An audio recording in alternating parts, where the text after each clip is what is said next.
আমাদের মাদ্রাসার তালিমুল কোরআন আল ইসলামিয়া মাদ্রাসার নতুন বক্স আমরা কিনছি। বক্স আজকে আমরা এটাকে আনবক্স করব। সকলে আমাদের সাথে থাকুন।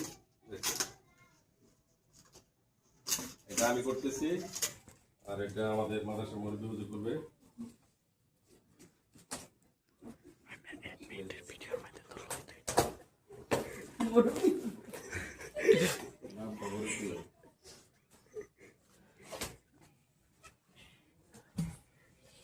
দুটা বক্স আমরা ঢাকা থেকে কিনে আনছি, স্টেডিয়াম মার্কেট থেকে।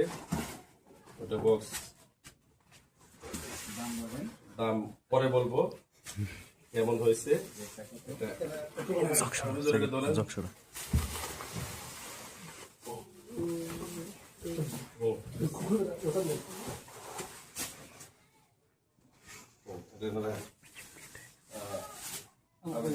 মুরব্বি হুজুর আপনি এটা খুলেন।